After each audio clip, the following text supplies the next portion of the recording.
Welcome back to Code and Conquer Daily, where we solve a new LeetCode problem every single day. If this helps you out, please hit the like button, share it with a friend, and subscribe so you never miss tomorrow's solution. Today we're tackling problem number 2029, Stone Game 9.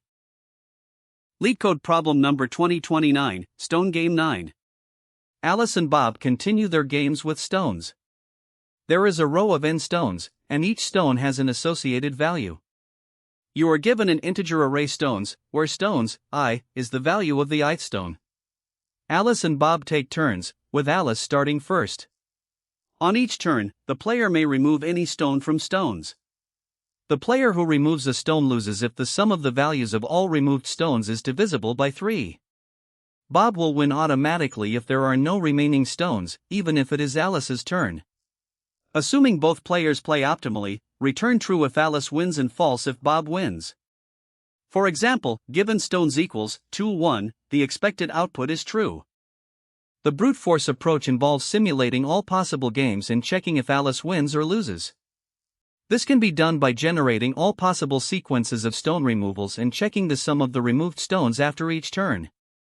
However, this approach is inefficient and will not work for large inputs due to its high time complexity.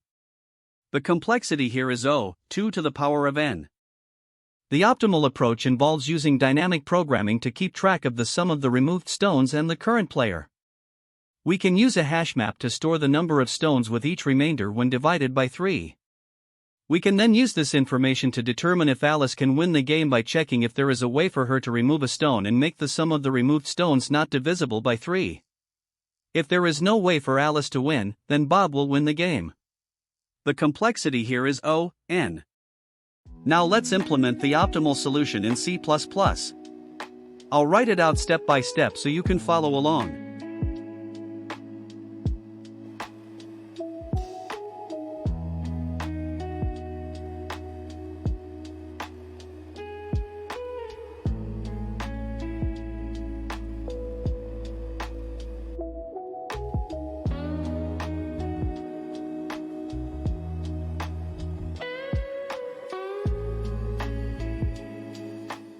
Initialize the count array to store the number of stones with each remainder when divided by 3. Iterate over the stones array to update the count array. Update the count array for the current stone. Check if the count of stones with remainder 0 is even. Return true if the count of stones with remainder 1 and 2 is greater than 0. Thanks so much for watching. If this helped, give the video a like, share it with someone who's learning, subscribe to the channel, and ring the bell so you never miss tomorrow's LeetCode solution. See you in the next one.